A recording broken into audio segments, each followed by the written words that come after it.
What's up? My name is Jordan, and where this conversation starts and where it comes from is I was playing Call of Duty, and um, I was talking to a kid who basically was. We were talking. It stemmed from the Capitol. What happened in the Capitol just the other day? By the time I'm making this video, our president is banned on Twitter or suspended, whatever the situation is. And I just felt the need to speak on it because of my personal experience in life. So we talked to this kid, and basically the conversation ended up getting to. First, he told me that he believed that um, the basic, if we don't talk about racism, then it doesn't happen because people aren't inherently racist. And it's just because the Democrats, the left, want to talk about it all the time and bring it up at every chance they can that it's even a topic of discussion. So I asked him a simple question that we most of us know the answer to. If that crowd of people was any shade other than white, do you think that they would have gotten into the Capitol building? Do you think that they would have gotten up the first step of the Capitol building? He said plainly, yeah, I think they would have. I think, yeah, they would have just walked right in. There was black people there anyways. Okay, that's strike one, but let me go ahead. Because then he was like, "What? Okay, so you believe that they wouldn't have made it? What do you think then is going on in this country that we don't know about?" And I said, "Well, do you understand? Before we have a conversation, do you understand or do you believe? Agree with the fact, not the fact, but okay, let's just call it an opinion. It's not an opinion, but do you agree with the statement that there are systems that allow for people to be discriminated against in this country? Do you believe that?" And again, plainly, he said, "No, I don't believe that." So at that point, I said, "Then we're done talking." No, no, wait. Educate me. Come on, educate me. Since you know something that I don't know. No. That's something that I can't teach you. And I know I can't teach you because I've known people like you my entire life. And people like him, I don't mean white people, even though it's going to sound like I do mean white people. I mean haves and have nots. I've been a have and I've been a have not in my life. I grew up in white neighborhoods. We'll just call them that. We can call them white neighborhoods. If that makes you uncomfortable, we can call them privileged neighborhoods. Well funded neighborhoods. Okay? I was in school districts that were funded very well. And I thought, oh, wow. I see the opportunities in front of me, and I see how I can get ahead. I know what racism is because I learned about it in school, but I think that if I work hard, I can get ahead. That it shouldn't be a factor that holds me back. Then in 11th grade, I moved to a have not area, an area that was more minority, almost entirely minority. And when I first got there, I feel like I looked down on the people around me, as unfortunate that is to say. But like I said, I understand why I felt that way. Because I looked at these people and I looked at the situation. Where's your soccer field? Where's your field? Where's your football team? Where's your gymnasium? Where's your equipment? Where's your funding? Why aren't we going on international field trips? Why aren't there many AP classes? Where's the honor society? Where's the honor classes? Where are the college prep classes? Where are the SAT preps? We have some. I was in a charter school. We have some, but they don't have any. Where's the prep? Where's the career counseling? Where is all that? Why is there what, two counselors in the school? Why am I going to the YMCA for gym class? Why don't we just go to our own gym? We don't have one? What? I don't understand. And then I lived there for a while.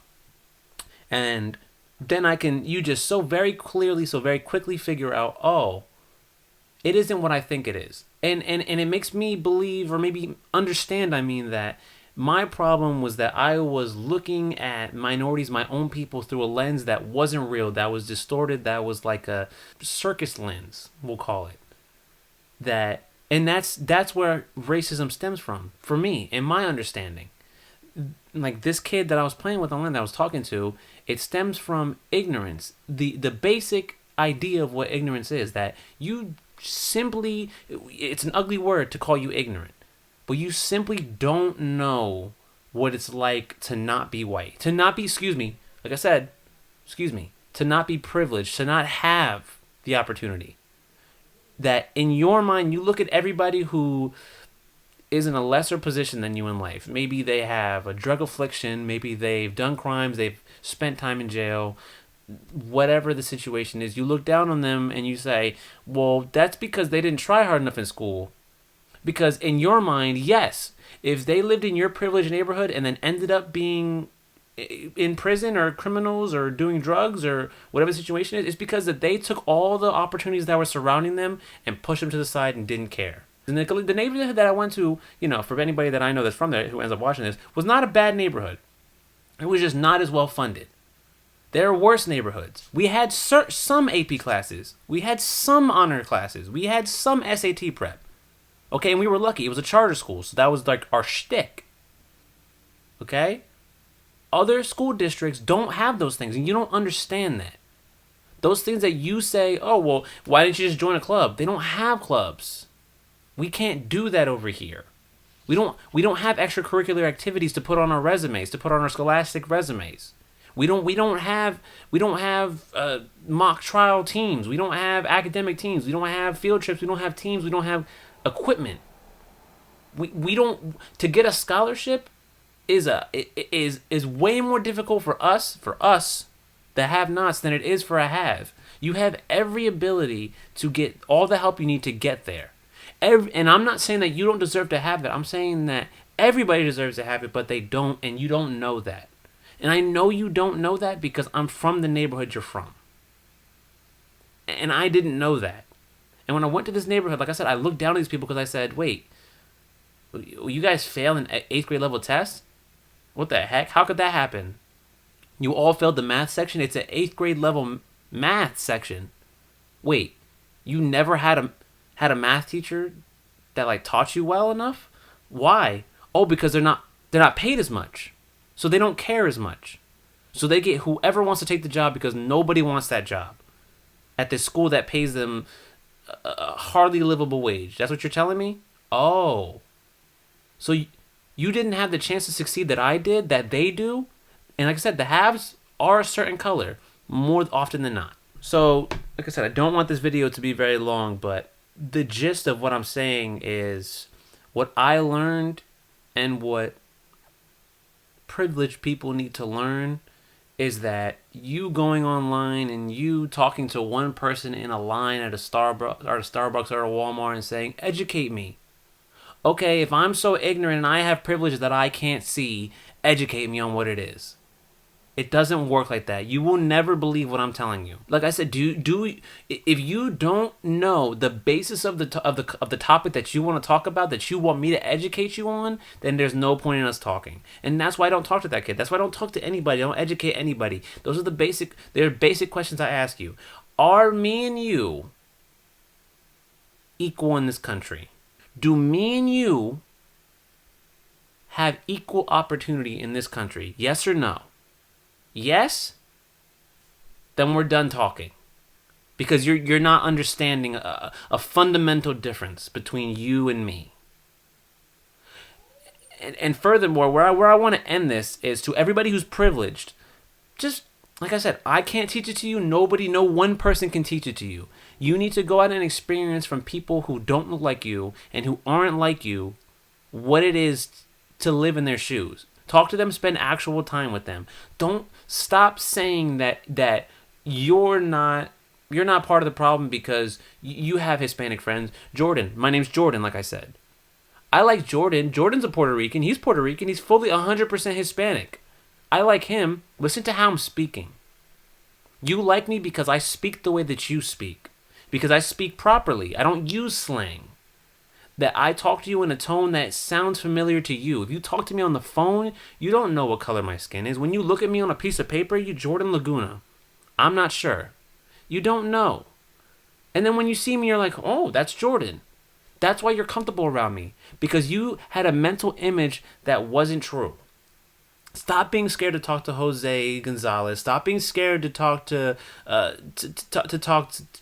Carmen Lopez. Just talk to them. Ask them what their situation is. Just listen. When it sounds different than yours, don't compare your life to their life because it's not the same and you don't recognize it yet. You might never recognize it because you live in a bubble. Where you live, you're surrounded with people who are like you. Where you work, you're surrounded with people who are like you. When you went to school, same thing. Everywhere you go, you avoid areas that don't have people that look like you. Whether you want to admit that or not. That's why you have an inherent ignorance. And that's okay. Like I said, that's an ugly word. Ignorance is an ugly word. And I know that people hate that word. Especially privileged people. You hate that word. But understand what it means. You don't know what it's like to be me. Okay? And I don't know what it's like to be a minority who never lived in a privileged neighborhood. I don't know that. I mean, I've met plenty. I've spent plenty of time with them. I've lived with them now. So yes, I do know more than you do, but I'll never know what it's like to really be them. And that's part of understanding and not being ignorant. Understanding that there's certain things that you can't understand. And being okay with that. Don't take offense to it. Be okay with that. Open your mind to understanding that people are different than you. And the situation that you grew up with, that you compare people to, is not fair. Because they didn't get the same opportunities as you. That's where I believe racism stems from. And that's the only way that I believe we will make any progress to getting rid of it, if that's even a possibility. I mean, I appreciate anybody who has stuck around and watched this. It's just something that was on my mind that I couldn't help but make a video of. I mean, after this one, back to the regularly scheduled programming, the bullshit that I'm usually posting, the funny stuff. I don't like to get serious very often, but there are times when it's important, and that this is my story, and I feel like I have something to give you here because, like I said, I've lived in both sides. I'm a brown-skinned person who's lived on both sides. I appreciate anybody who watches this.